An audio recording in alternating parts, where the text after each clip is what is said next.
We are live, Octavia. Welcome back. How are you doing?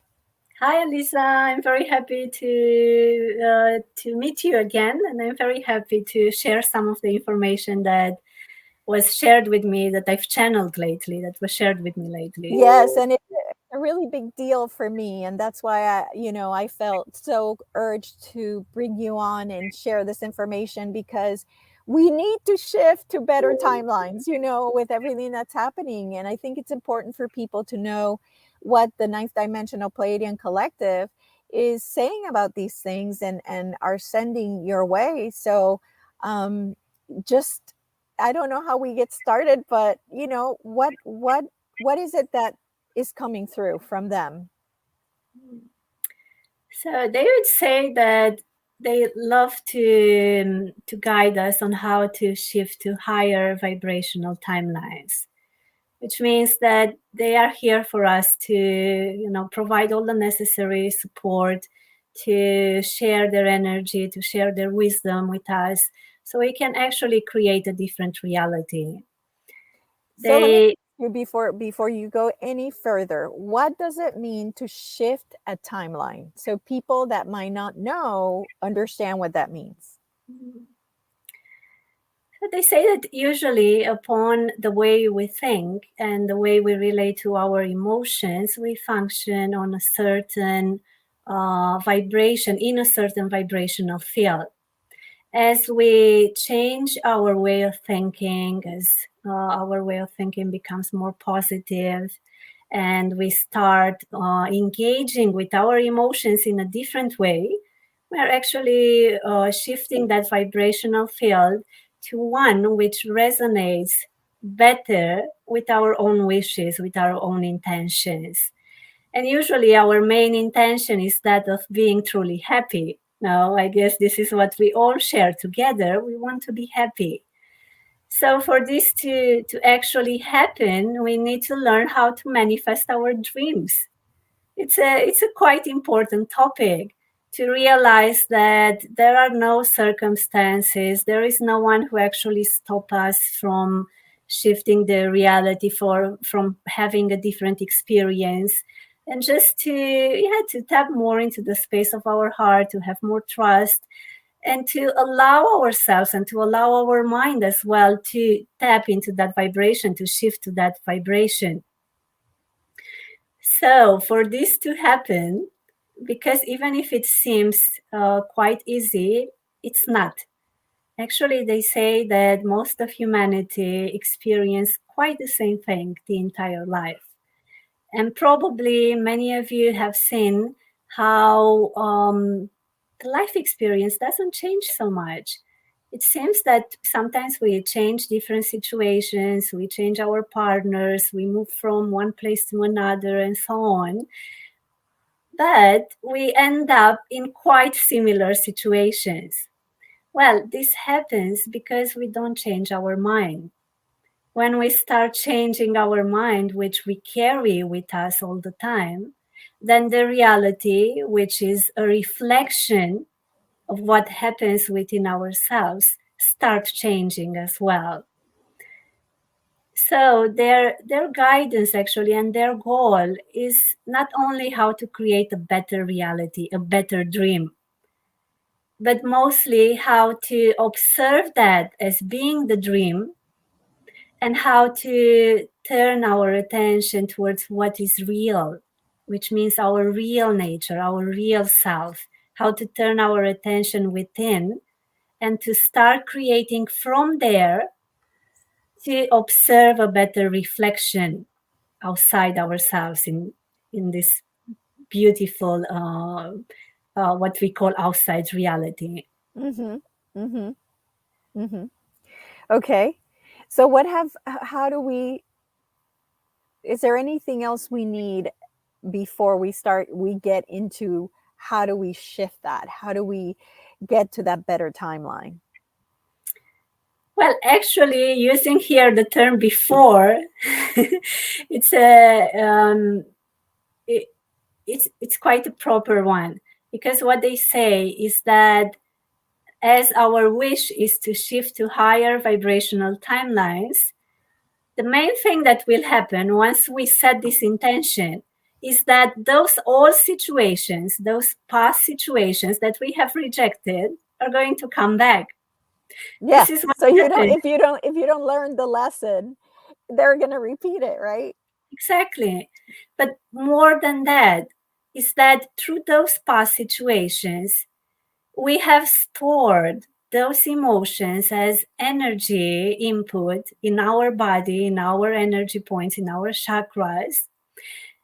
And then, because they are stored there, they are within ourselves, they will trigger quite similar situations like the ones that we have previously experienced. So there is no way to move forward if we actually have the same energy input within ourselves. And because most of the time those emotions are stuck there, we cannot really experience a new reality. So logically, rationally, we have first to deblock that energy through giving, this time, through giving a different response to that situation. And what they say that it is not about the situation itself. It's not about us having to accept each and every situation that comes into our life. It's about the emotional response. It's about observing the situation, observing the emotion that rises up, accepting that emotion, having the courage to live it, to feel it, to allow it to be. And when this happens, they say that that emotion opens up. Please remember that the emotion is actually energy in motion. It's an energy which is meant to move. So when we accept it, it starts moving. And as it starts moving, it deblocks, it transforms, it empowers us. And something else, most probably something else is going to come. So when we shift timelines, when we set this intention, when we have the courage to do it, when we say, I'm ready now to shift my timeline, I'm ready now to experience a different reality, I'm ready to get out of my daily routine and feel something different, learn something different, open up new neural pathways, as they say. When we embrace this intention, the first thing that will happen is that all those past situations that we have rejected are going to pop up. It's like saying, very encouraging, I know. Be ready, it's coming. Oh my It's God. like, it's like saying, now I'm ready to higher my vibration. So if I want to higher my vibration, first I have to recognize what is there within myself. As I recognize and I accept that, I allow that to transform. And as that transforms, automatically I higher my vibration. I go back to what I truly am. This is what actually means to higher your vibration, to return to what you are. And what is Because that? What are you? Well, the mind has created all these identifications now. Firstly, that we are the body. Secondly, that we are the person with all the qualities, with all the thoughts, all the emotions, and so on. Then that we are the roles that we play, like I am the mother, I am the daughter, and so on. So as we start releasing those emotions that we have acquired there, that we have stored there, what we actually do is not to hold on anymore to all those stories, to let them transform and to allow ourselves to return back home, as they love to express it most of the time, which means that we allow the mind to go back into its source, to recognize itself as being unlimited, as being divine, as being pure consciousness, what it truly is. But at this in this moment in which the mind is active and it has all these identifications, what happens is that we believe that we are this body and we are the mind and we are the thoughts and all the life stories, which means I am limited to to this specific role that I play right now. I am limited to it. And as we open up all those emotions, all those past emotions, we actually let go of what we are not, of all those stories, all those pains and so on that we have acquired from misunderstanding the reality at that point. This is how we store different emotions in our system. We do not understand what happens in that present moment. We reject what we feel. We reject the situation, and then it stays within ourselves. And We then it store it repeats, there. right? Right. And so once it stays there, it repeats. It's going to repeat, right? Come Yes, up for you. once it stays there, automatically it will form a situation that will trigger it. Actually, that situation, that trigger that we hate most of the time, that we try to escape most of the time, that is our great opportunity to shift that emotion, to transform it, to free ourselves from all those limits. So I would say that all those triggers that most of us, we encounter in our daily lives, we should love them. We should receive them with our open arms.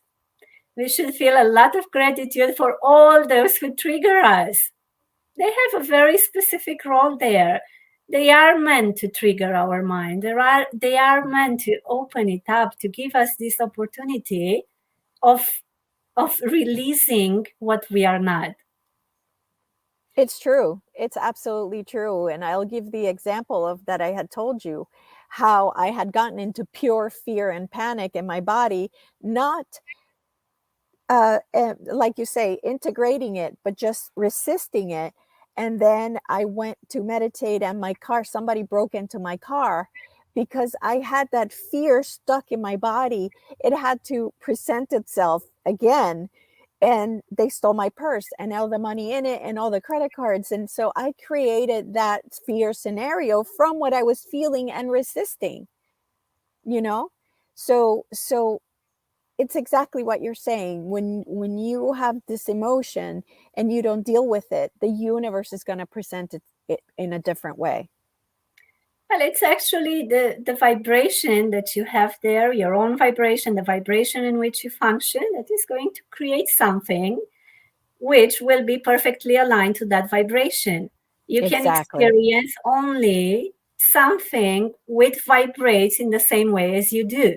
Exactly.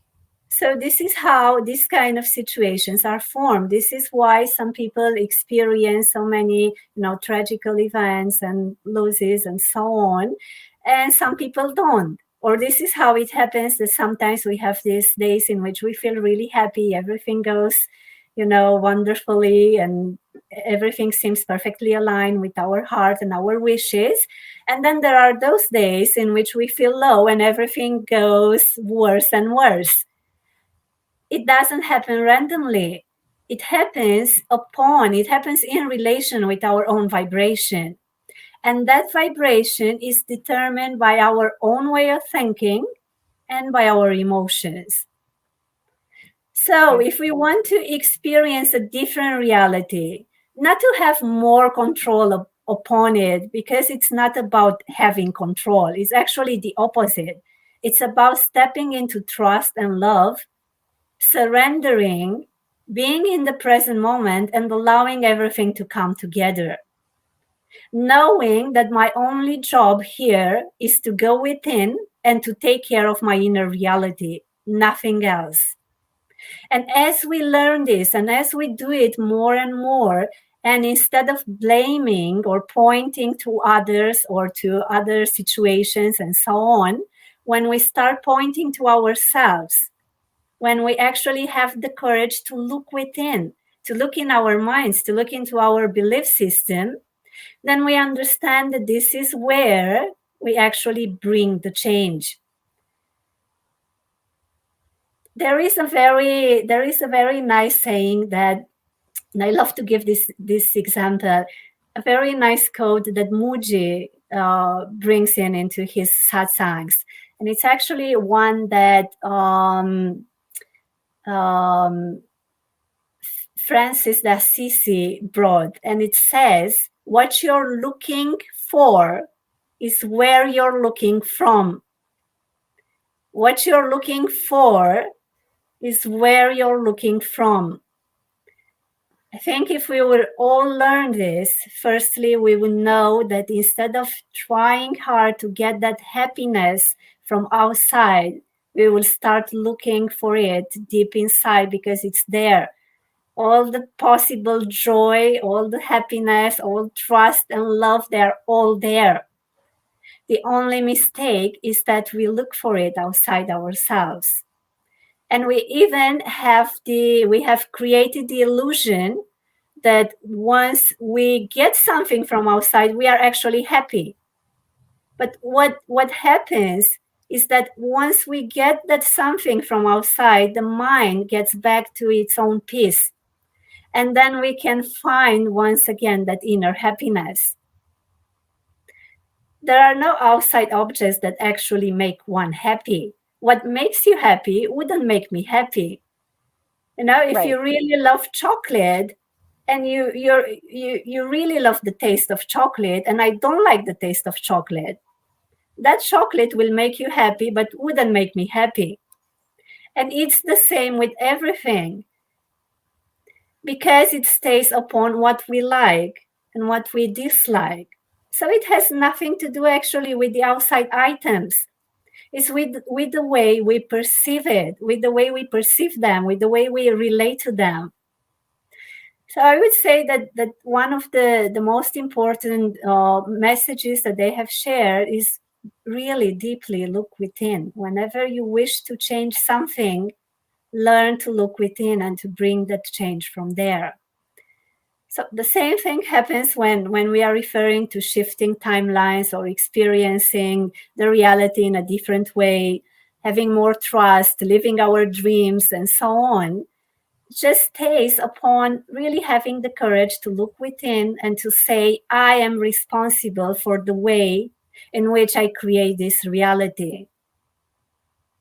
Because if we think that someone else is responsible, that my boss is responsible, that the society is responsible, the weather, the people, and so on, the economy, and so on, then we will not be able to create as we wish to create, as as our heart would resonate with that creation, we will not be able to do it. So what would you say, what would the ninth dimension Palladian collective say about people that say, well, I can't control what the government does, and I can't control what, like all this outside environment that's happening right now, and people can't have to wear masks in Australia, and they're in lockdowns kind of still over there. And how do you explain to someone who can't walk outside their house, or back in the day when nobody could, without a mask or whatever, like how did they create that? Like what would they say to that? Because they feel like they are powerless when those things are happening to them. So how would you explain this? Well, I would say, as the nine-dimensional Pleiadian collective says, but also most of my meditation teachers always said, if you cannot change something from outside, you cannot change that situation. There is something that you can always change, and that is your reaction to that situation. So I would say, if you cannot change the story, just turn within and change your reaction to the story. Well, I also know that by changing the reaction to the story, actually the story shifts automatically because it's a reflection. But it doesn't matter. The first guidance would be go within, find that peace, find that happiness right there, change your response to that story and see what happens. And then the magic will come in. Right. And that's what's important is, and you said it's not important, but it is important, because by you going within and changing how you view things, you actually will change that control that you feel is being put upon you, right? Like when you change within, this government control. If you don't want that, then by going within is how you change it, right? Well, we all have the full free will when it comes to the way we relate to whatever we perceive through our five senses. So whatever we perceive from this, what we call outside reality, and how we relate to it, it always stays within ourselves. And you will see people who are completely happy in a certain situation and people who are completely destroyed. That's because there are people who work with that situation from their own highest benefit, and they do the best to evolve out of it through it. And there are others who step into that three-dimensional vision that says, no, this situation works against me. No situation is positive nor negative.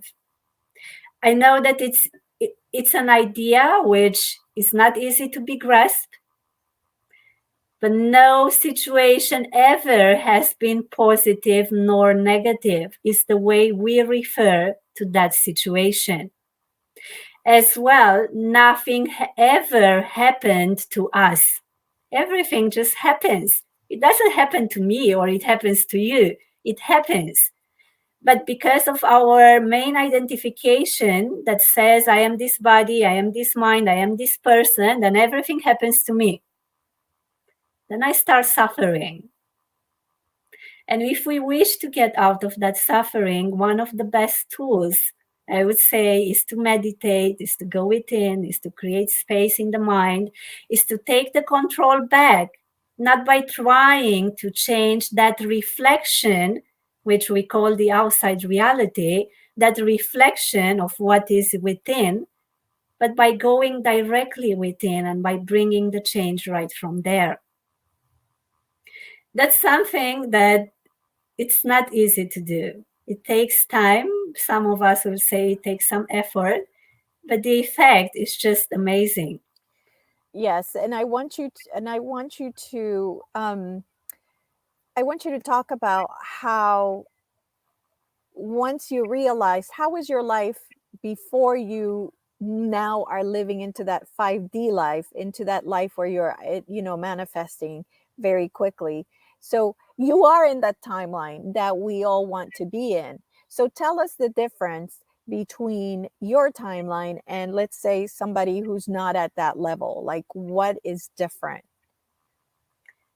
Firstly, I would like to say that I think all of us, we are moving from one timeline to another. All of us, we are actually fluctuating. Our vibration is quite the same thing with me. Maybe because of many years in meditation, somehow there is more control upon the mind, so upon thinking and the emotional state. But all of us, more or less, we're shifting from one timeline to another continuously. Okay. We learn to stay on a certain timeline when we learn to generate our own vibration, which comes from that state of being present, from that state in which we do not allow the mind to wander all over the places, but we actually keep that attention in our hearts and we stay present. And when this happens, and the mind is more still, we have more control upon it, we don't allow it to wander all over the place, we keep it where we want it to stay, then what happens is that we start manifesting through our intentional thoughts much faster. In the beginning, we would say that we will call these synchronicities, and you most probably have heard so many people talking about synchronicities and how they started to see them everywhere and so on. Well, the nine-dimensional Pleiadian collective would say there are no synchronicities. What actually happens is that you're projecting that reality and you start to see it. But in the first phase, because you don't recognize that that is your own projection, you would say that this is a synchronicity. I just thought it and it happened and it's such a miracle. Actually, as we move more and more into that state of being really present, we start manifesting everything really fast.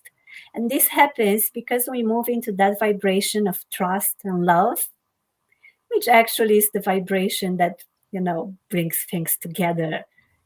It represents the main truth that we are all one.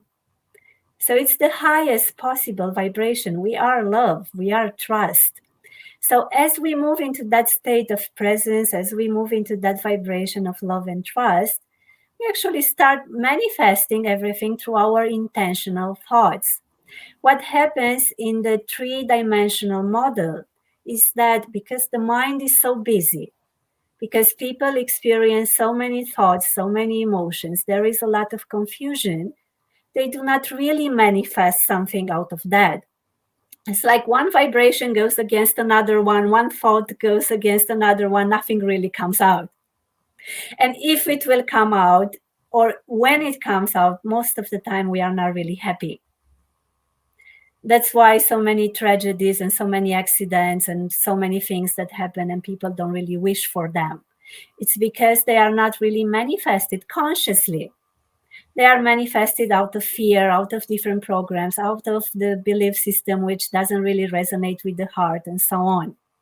But as we move from that three-dimensional model, as we move from that vibration of fear, of being stuck, of not working with our emotions, and so on, as we clear up the mind and we create quite a space there, then we start having more and more intentional thoughts, which means that we select our thoughts, which means that we see how the reality is a reflection of that way of thinking and that way of feeling. And we start selecting those thoughts consciously, which means that when I want to manifest something, instead of thinking, oh my God, I'm afraid that this might not happen, I'm going to bring there a clear intentional thought that says, today at that hour, I'm going to have this flight and everything will work out perfectly. Just an example. Instead of allowing the mind to create any kind of doubt, any kind of confusion there. This happens in the case of many meditators, of many, many of those who have a stable spiritual practice that can be a tool for bringing that clarity of the mind. So I would say it's not complicated, but though a strong determination, it's quite necessarily quite some effort will be put in. It doesn't mean that it's, we need to relate to effort as being something negative, mostly when we have a strong determination. And I would say that it's possible. We are taking this shift. We are making this shift together. Mm-hmm. And also give people an example of what your reality looks like when you're in that space where you are able to really be in the now moment a lot more than a lot of us are. So give an example of how you're able to manifest, quickly, because you don't have all that you're in that space, that good space. So firstly, I would say that all those ideas that say I need to do just vanished from my mind. Once I realized that there is nothing that we need to do. We just need to be, and this is what we already are. We are, and that's it. This is the only truth. There is nothing that we need to do. That we have many wishes or intentions or, desires in a stronger way. That's something different. But there is nothing that we have to do. So as I've realized that, as I've realized also that the, outside reality is actually a reflection of the inner one, of course, my life started to change a lot. And most probably what actually happened is that I started to ask myself, what do you truly want? What does resonate with your heart? What do you love to do? And the answer was, well, I love to support others. I love to help people. I love to make people happy. I love to make myself happy and to stay into that joy and passion and to let it manifest all the time. So nowadays, instead of, referring to my work as a job, I would say it's my greatest passion. It's my greatest passion. I love to connect with people all over the world. I love to be able to channel for them and to give them the opportunity to receive some guidance in this way. I love to make my own schedule and not to be obliged to work 8 hours per day, which most probably will determine myself not to love my work anymore. I love to travel, so I travel a lot. That's another change. And everything came out once I dropped the idea that I need to. Once we move from I need to go to work to get my salary so I can pay my rent, so I can live, and we move into that state asking the question, what do I love to do? Everything actually opens up.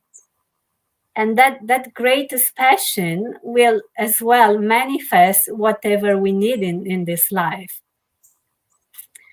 So that I think that was at least a great insight for me, a great change. But I would also add that right now it's not really for me. It's not really about manifesting my dreams. It started to happen so fast, and to manifest everything so fast, and to see how the mind projects everything, that my highest goal is that of really seeing what I truly am and letting go of whatever I'm not.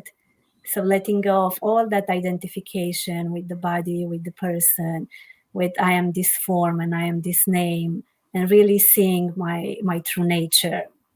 But for this to happen, all this process in which we start manifesting whatever we wish for, it's a very important process. It's a very important one, because until humanity starts manifesting its dreams, it will stay stuck in that energy of desire.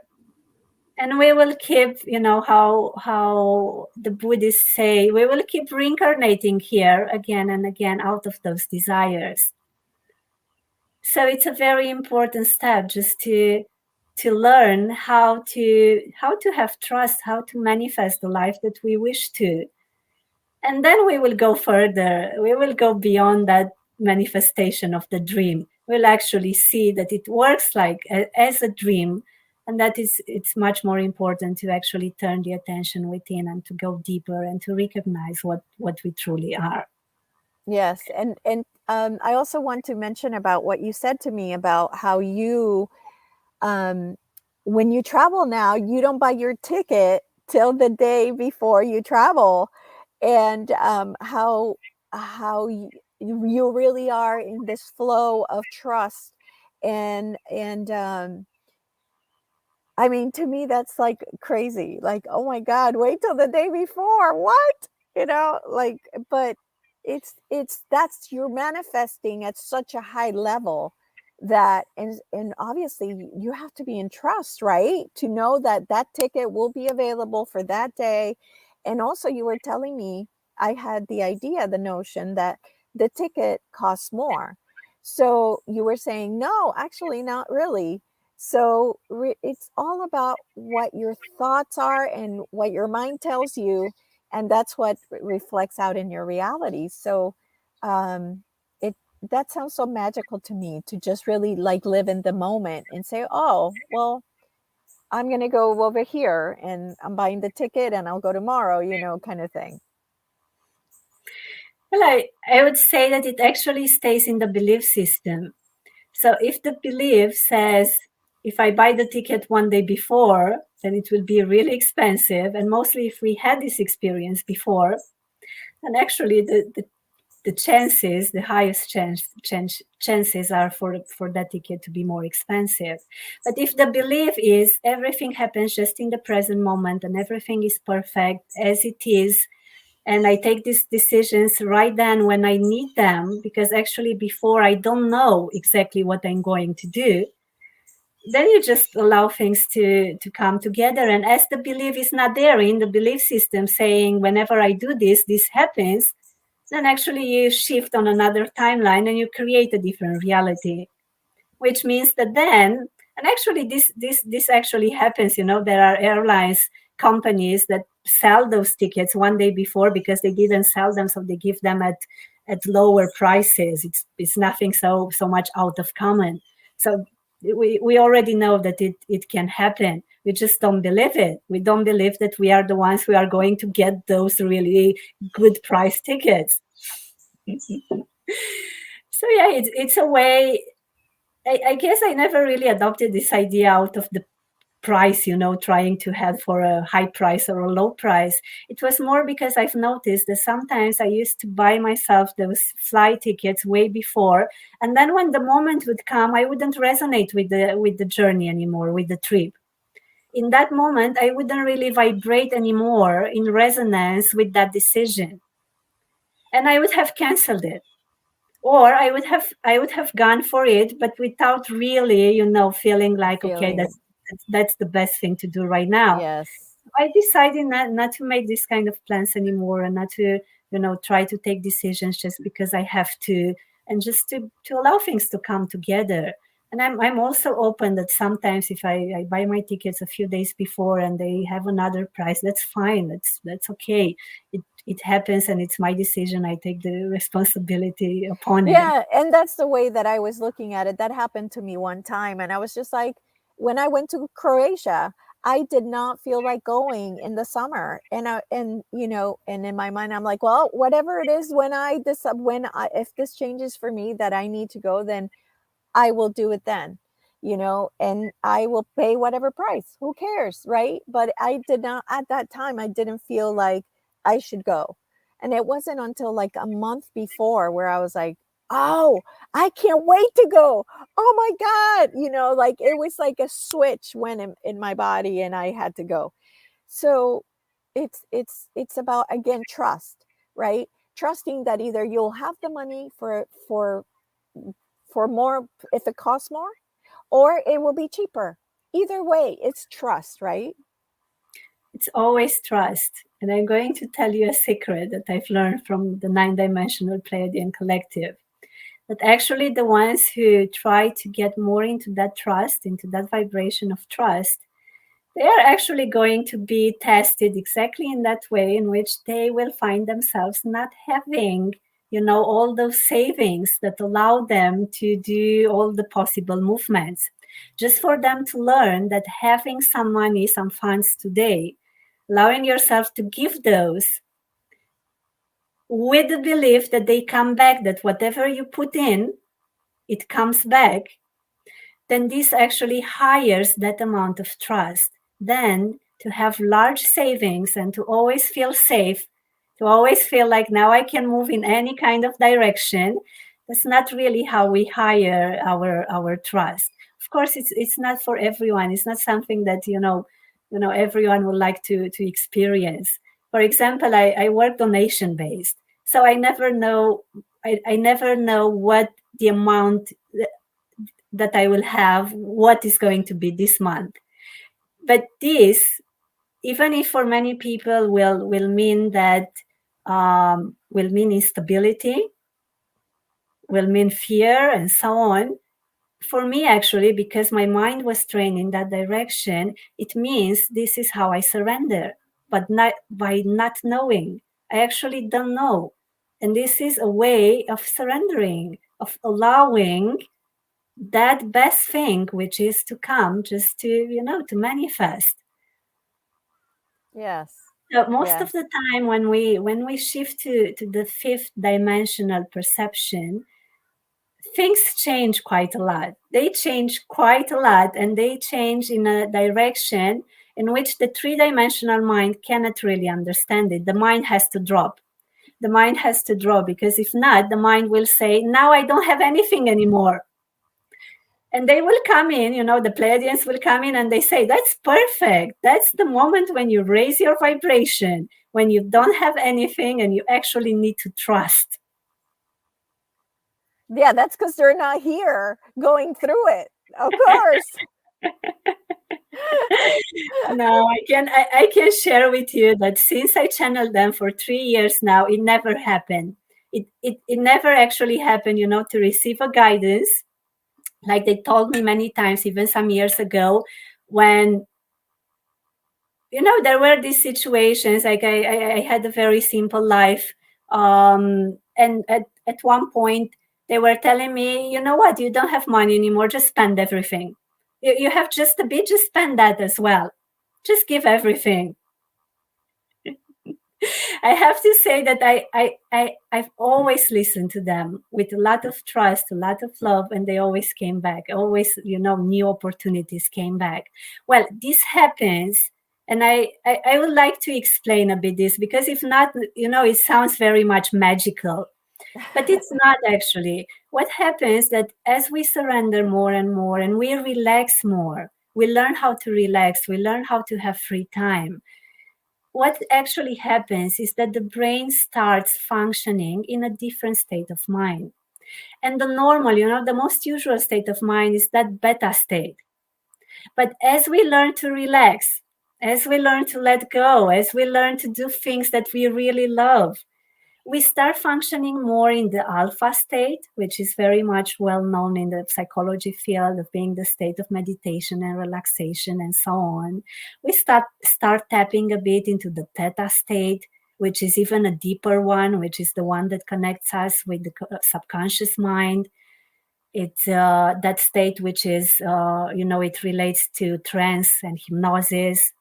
And then we move even further when we kind of stop having so many thoughts. We move even further into the gamma state, to that level when our spiritual teachers go to the doctor, they have an EEG, and the doctor says, oh my God, your brain looks like it stopped.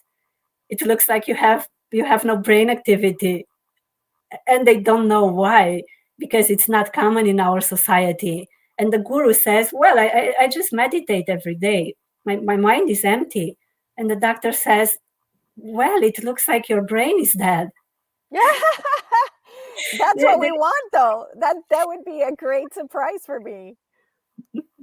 So the more scientific explanation would be that as we learn to relax, as we learn to have more free time, as we learn to let go, we are shifting our frequency, which means that we are training our brain to generate different brain waves, which are generated in different states of mind. So we are tapping more into the alpha state, we start tapping more into the theta and gamma state, which means that we are much more creative. So for a person like this, there will be no fear that I don't know what I'm going to do. I don't know what kind of project I'm going to have. I don't know how I'm going to gain my money, because that person would be a very creative person, would be a person who always likes to, engage into new projects, to start new things, would be a very social one, and so on. So from that point of view, from the fifth dimensional timeline, that person will not even understand the question, aren't you afraid that you'll not be able to pay your rent? It will not. The person will not really understand the question, because there will be so many ideas there and so much in tune with his or her intuition that, there is not a real answer for that. But this would be the the more scientific approach.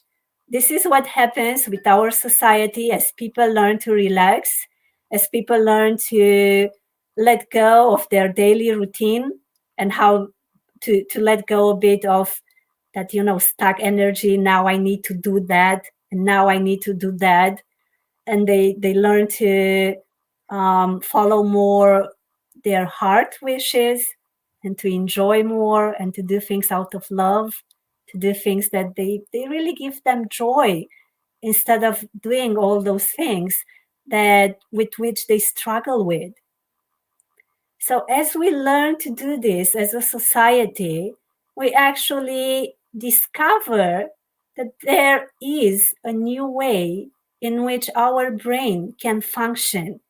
And that's the alpha state, that state in which we are relaxed, that state in which we are happy, in which we feel that we are connected with everyone, that state in which creativity opens up and our intuition becomes very strong.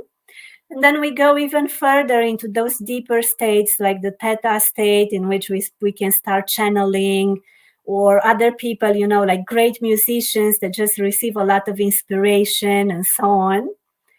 And then we go, usually, if the practice continues, we would go deeper into experiencing that gamma state, which people call the state of enlightenment.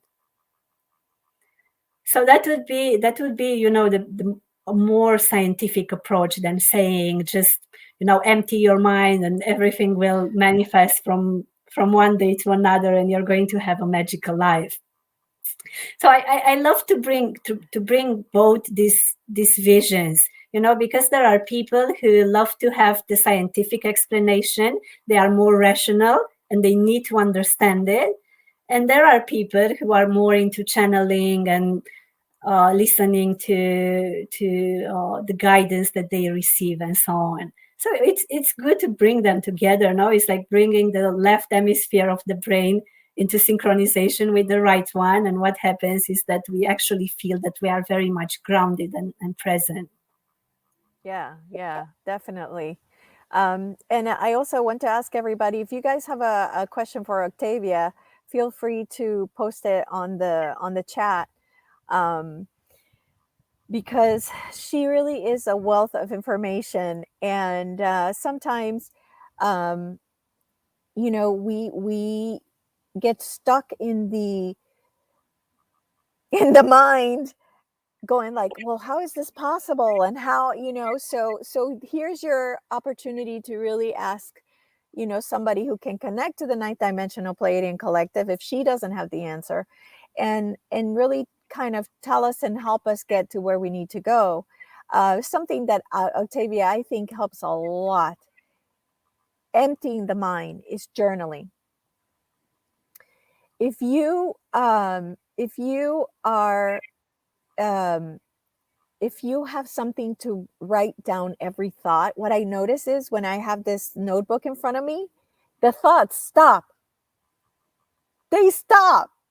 And it's like, oh, well, I'm not thinking anything right now. So journaling has been a big way for me to stop the thoughts, and then just sitting with it until the whatever thoughts comes in, like, well, and I'll write, I don't have any thought right now, because that's a thought, right? So right. It's very similar to, if you remember, the meditation practice that I brought to our group in the beginning. It was exactly like this. Close your eyes. Imagine that you have a piece of paper in front of you. Watch your thoughts. And then just visualize yourself creating a drawing that sums up the idea of that thought. And keep doing it for each and every thought. And at one point, the people in the group would say, but there are no thoughts anymore. It just vanished.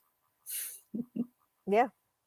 So that's a very good practice when we place our attention on the thoughts and we are just watching them, and we learn how to observe them as they are, to observe them objectively, without engaging with them, without thinking Judgment. This is positive, this is negative, this I without like, judgment, without believing them.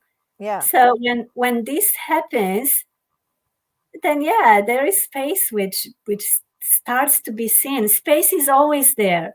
It's like when we enter a room. Now we see the objects usually in the room, but the space is always there. It's not like if the objects, which in our case would be the mental objects, it's not like if the objects are there, the space is not there anymore. It's just that because of so much thinking, we cannot see that space anymore. And we are actually that space. We are that canvas. We are that screen in which everything manifests. We are not those images, but we do believe that we are the images. And this is where the whole trouble comes from.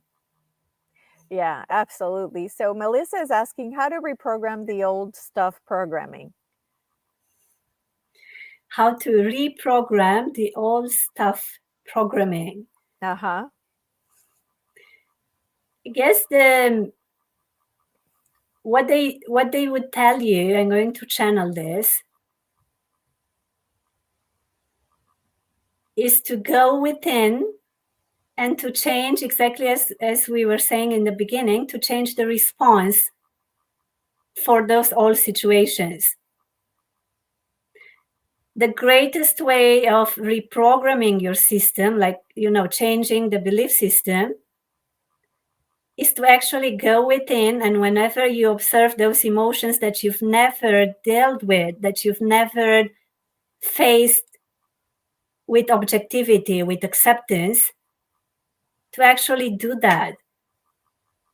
And every time when a similar situation comes up, that situation that bothers you, that situation, that triggers you really badly, instead of rejecting the situation and rejecting your emotions, to really go within and firstly to accept those emotions, to have the courage to feel them. And if that is really complicated, because I hear often, mostly in my sessions, I hear women saying it's just overwhelming. My emotions are overwhelming all the time. So I would say if that seems complicated, just observe the emotion in the body, observe how the body feels like, observe the sensations that come up when you experience a strong emotion. It might be that the pulse rises, it might be that the breath changes, you might even have a headache. Just observe that at the level of the body, because that gives you the opportunity to observe with objectivity. What about Octavia? What about actually asking the question like, where is this coming from? Where is this feeling coming from? Something like that, where you can almost pinpoint where where is this fear coming from? Oh, it's coming from this. Okay. And then, like, do you think that would also help to understand where it's stemming from? Well, Or are you engaging the mind at that point? definitely, that's a good question. But it is a good question when you don't give it to the mind, when you give it to the heart. So Okay. if the mind is really busy and the mind gives all sorts of interpretation, in other words, it's not a trained mind, most of the time the mind will, make a story out of it. You'll ask the question, where is this emotion coming from? And the mind will, most of the time, will relate it to a current situation. And that current situation is actually just the trigger. It's just the reflection of what is within. So I would say that it depends upon, each and every person. If the mind is really clear, if one is able to bring the attention really within, really in the space of the heart, then the question is a very good one. And then the heart will say, it will bring it in our conscious mind where it started from. It might even show, kind of trauma from our childhood. It Yes. might show a certain situation that happened long time ago. Yeah. But if the mind is not very clear, it's going to relate it to a current situation because it's stuck into that current situation. Ah, So it's okay. tricky. It's tricky. I wouldn't do it. I wouldn't do it. I, Okay, because I've done it and it's helped me um a little bit. It's helped me. well, But you like you say, but train I've your stayed in mind a the lot. heart space. I've stayed in the heart space when when I ask, I actually imagine my heart and I'm asking my heart, not my mind. So when I ask that question, I am in the heart space. So I've had it where it's like it's me. It's like this little girl that's so scared, right? And then I talk to her and I help her understand, and I've had past lives come through too, where it's kind of from a past life that it's still kind of here.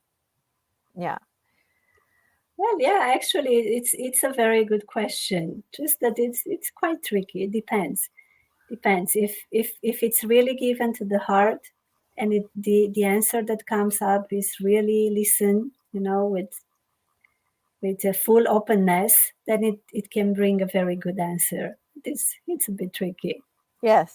Yes. Usually, just to firstly to observe the emotion as it is, that emotion, I was saying earlier, that emotion is energy which is meant to be in motion. It's meant to move. But because we label it in a certain way, like now I experience anger, now I experience fear, now I experience frustration, and so on. And because in our belief system, there is a very clear belief that says, I love to experience pleasant emotions, and I run away from experiencing unpleasant emotions. Because of that belief, whenever the emotion rises, we place that label, the mind gives it a certain interpretation, and we push it back into our subconscious mind, we push it back into our system, which creates a blockage in our energy system, in our emotional system, in our mind, and so on. Mhm. So as we learn actually to see that emotion beyond its label and to see it as an energy wave, because this is what it is. Yeah. Fear has a great potential to transform itself into love. It's actually the other side of the coin. It's the other side of love. So But if when so give us an example. Let's say that you're feeling fear. How do you transmute that fear into love, or how to tell us how you would do it? so once I feel the fear, let's say Uh-huh. that it's even you could call it anxiety or worries or so on. I would just stop. The first thing would be just to stop and to allow myself to feel that. Because most of the time the mind will come in and will give it a sort of interpretation. Like, I'm afraid of that, or I'm afraid that this is going to happen, or I'm going to plan something to be sure that I'm not going to get into that situation. So the first thing is to see how the mind reacts, to observe that thinking and to leave it beyond, which means that I'm not going to reject it, nor I'm going to accept it. I'm just going to see it as it is. So I will leave a bit the mind outside with all its thinking, and then I could turn my attention in my body, observing how that energy wave, because fear is an energy wave, just to observe how that feels in the body, which are the sensations that come up in the body. Okay. And most of the time, I'm going to notice how the heartbeats increased, how my breath most probably changed. It might be that sometimes I am going to notice that I feel more tired, or I even have some pain in the stomach, or so on. And then Mhm. I would just notice that as it is, without saying that's bad, or I don't like it, or I wait for this to go on. Or even worse, now I'm going to distract myself because I don't feel well, so I'm going to have an ice cream, or I'm just going to watch a movie or to meet a friend. Which, well, most of us, we do it, mostly in those quite upsetting situation. It's a natural response, but it's not the best one. It's not really that response that will help us to observe the emotion and to allow it to transform.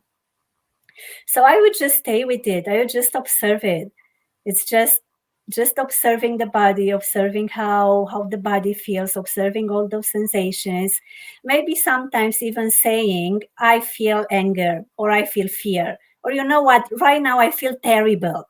And that's fine. How many people I say I feel terrible and that's fine? when you do that, you get it out. I feel like you release it when you actually acknowledge it. It's almost like a little toddler that's hanging on your wanting you to pick them up. The little baby wants you to pick them up, and they're going to keep like tugging on your shirt until you pick them up, right? So if you acknowledge the toddler, right, and you pick it up and you acknowledge it, then it stops, right? It stops from pulling on your leg. So I feel it's kind of the same thing, where it's just wants to be acknowledged and loved. And because it's something that you created, you want to love you, right? You don't want to you If you have an ugly baby, you got to love the baby. You're not going to go, oh, that's an ugly baby, I don't want it, right? So it's kind of the same thing where you create like fear. It's like, oh, I don't want that ugly baby. No, you have to love and accept the ugly baby that you created because only you created that ugly baby. So, that's where I feel like it's all part of the knowing that you are the creator of this simulation and then loving every part of it that's there. So, That's a a very good example that the nine-dimensional Pleiadian collective uh, gives once in a while. And they say, when you watch a movie, you love all the spectrum of emotions that you experience. You love to cry, you love to feel sad. There are even people who love to watch horror movies. They just love them. So we love the whole spectrum of emotions. We love having emotions. They move us, they make us feel alive. What happens that when the emotion gets to be personal because of our own identifications, then we don't like it anymore. Me being afraid of that, it's not as me experiencing fear. Me being afraid of that means giving it to the mind, which thinks I have all the possible reasons to be afraid of that, and I'm creating all the stories around it, which doesn't happen when we watch a movie. When we watch a movie, we just experience that fear and that's it, and we love it. Or we experience sadness or so on, or love or so on. We just love it because it's just the emotion. There is no mind story. So the same thing we can train ourselves to do. Instead of giving all those emotions to the mind, creating all the interpretations, all the labelings, all the stories there, we can just observe them as they are, and then they become completely objective. And we love them. You will hear many spiritual teachers saying, I love to be sad sometimes. I love that sadness. It comes and goes. I love it. It's another thing that we experience, no? With sadness, it comes and goes. Oh, a wave of fear, it comes and goes. Anger, it comes and goes. It's a difference there. It's an experience. When it's not so personal, there is no pain there. There is no suffering. Now, I was just giving this example a few days ago, also a thing that Muji says. He says, you do not experience suffering. You suffer your experience. right. That's a very different thing. We never experience suffering.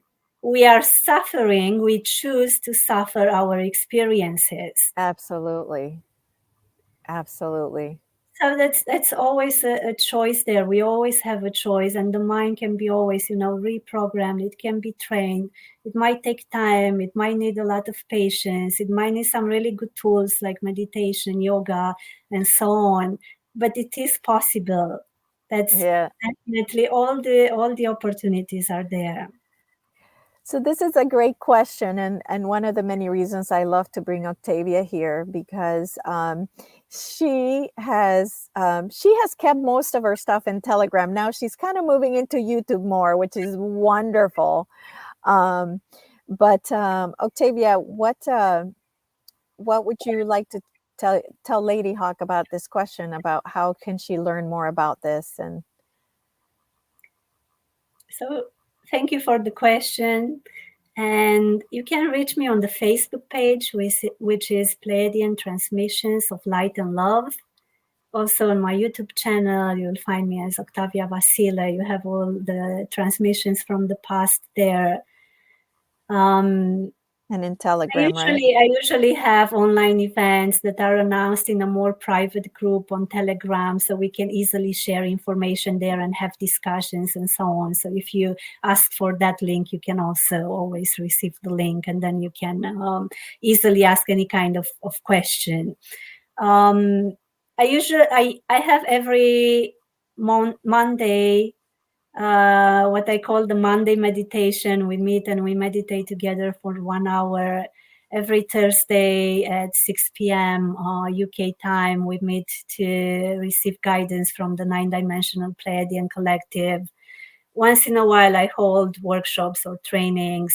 They are all online, so I would say it's quite simple. If you wish to join, you can just reach out to me, and I can share some more details. Yeah, I can post your Telegram. I on the description of the video, I put your Facebook and your YouTube, but I forgot to put your Telegram link. So I'll make sure I go back and add that in there. Yeah, that the link for Telegram is actually a private one, so please don't share it on okay. YouTube or On on YouTube. any, Okay. because we've already done that, and we got many advertisement in the group, so please don't do this. Okay, so then just they can send me an email, and I will give them the link then. Yeah, that would be perfect. Okay. Thank you. Okay. Thank Okay. you. Yeah. And So, also maybe if they wish to reach me by email as well, there oh, is okay. Omnia at 1000openhearts.com. So that's also possible, or on the Facebook page, or on the YouTube channel as well. So we have many methods to connect, I would say. So, and then Omnia is OMNIA? Yeah. Okay. So OMNIA at 1000 hearts. Open hearts. Openhearts.com. Okay. Okay. Very good. Well, this has been absolutely just an amazing discussion. Thank you for being my mentor. Thank you for getting me. If it wasn't for you and the mushroom, I would not be where I am today. So I just want to really take the time to thank you for everything you have done and helped me with. So and I want that for everybody. So if you really want to take it to the next level, I suggest you join Octavia's group, and it will, trust me, it will happen. It's really truly amazing. She does meditations every Monday and every Thursday, right? Every Monday and Thursday. So just a lot of good stuff there. A lot of good stuff. So, and right now we are having the training on how to shift to higher vibrational timelines. So this kind of trainings and workshops and online classes, they kind of take place once in a while, every 2 weeks, every 3 weeks, and so on. So there is always the opportunity there as well to join them. And of course, if you wish to book a private channeling session, I'm not really open for them all the time, but whenever I have space, I announce them, and there is always an opportunity there once in a while to book a session. yes, and those are always amazing as well. So thank you very much. It was a wonderful experience. I really enjoy and really love to share this information, as it was given to me as a wonderful gift. I love to be able to share it with as many people as I can. Yes, so I definitely would like to do this again. I think we should do it at least once a month, because I'm getting all this information from you, and I feel like we need to pass it on and get it out there. So I definitely think we should try to do this at least once a month. That would be really, really nice. Awesome. Well, thank you everybody for being here and for being part of this amazing discussion. If you resonate, please forward this, please share it. Again, my goal is always to enlighten you, help you awaken, help you get to a better place. And the way we do this is obviously by sharing. Thank you. Thank you. All right. Bye-bye, everybody. Bye. Take care.